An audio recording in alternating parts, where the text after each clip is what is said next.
During the Vedic age, women were assigned a high place in society. The ancient Hindu philosophical concept of shakti, the feminine principles of energy, was also a product of this age. This took the form of worship of a female idols or the goddesses. These female forms came to represent a different feminine qualities and energies of the Brahma. Goddess Kali portrays the destructive energy, Durga the protective, Lakshmi nourishing, and Saraswati is a creative. The Vedas have volumes to say about these women who both complemented and supplemented their male partners. When it comes to talking about significant female figures of the Vedic period, Ghosha, Lopamudra, Sulabha, Maitreyi, Gargi, Dakshina, Atreyi, Godha, Appala, Yami, Savanya, Aditi, Rattari Bhardwaj, Vasukra Patni, Indrani, Shaswati, Angirasi, and Shrilaksha. There are many female figures of the Vedic time. Ghosha. Vedic wisdom is encapsulated in a myriad hymns, and 27 women should emerge from them. But most of them are mere abstractions except for a few, such as Ghosha, who has definite human form, granddaughter of Dirghatma and the daughter of Kakshivat, both composers of the hymns in a praise of the Ashwin. Ghosha has 2 entire hymns of the 10th book, each containing 14 verses assigned to her name. The first eulogizes the Ashwin, the heavenly twins who are also physicians. The second is a personal wish expressing her intimate feelings and the desire for married life.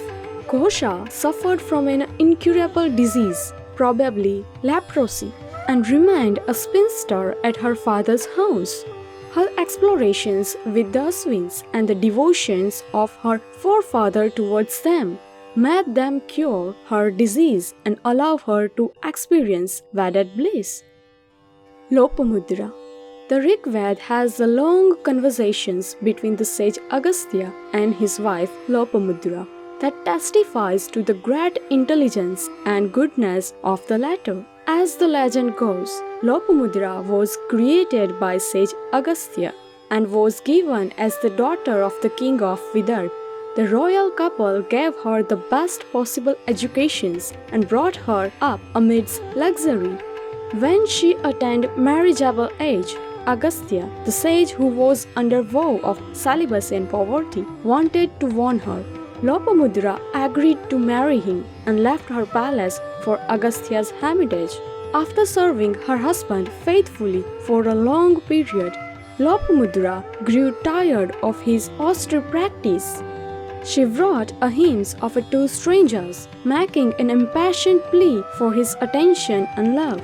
Soon after, the sage realized his duty toward his wife and performed both his domestic and ascetic life with equal zeal, reaching a wholeness of spiritual and physical power. Maitreyi. The Rig Veda contains about 1,000 hymns, of which about 10 are accredited to Maitreyi, the woman seer and a philosopher. She contributed towards the enhancement of her sage husband Yagyavalak's personality and the flowering of his spiritual thoughts. Yagyavalak, who had 2 wives, Maitreyi and Katyayini.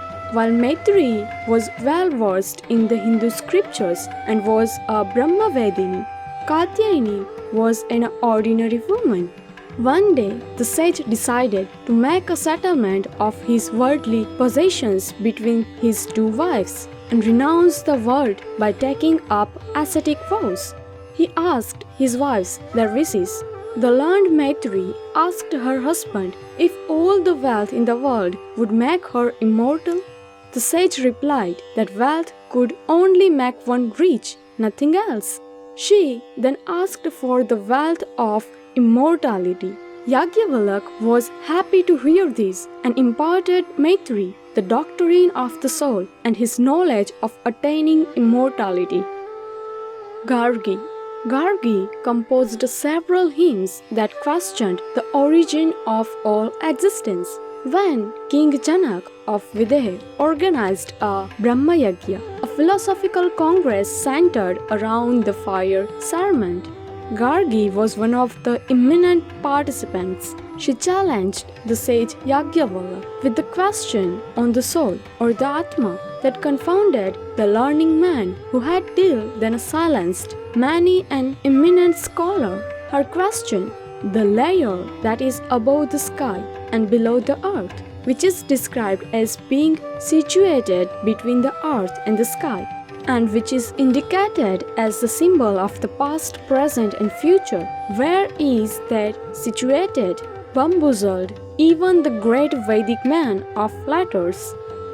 There is a saying in Manusmriti, where the women are worshipped, the deities will dwell and there will be prosperity. Throughout the many years of the Vedic culture, women have always been given the highest level of respect and freedom, but also protection and the safety.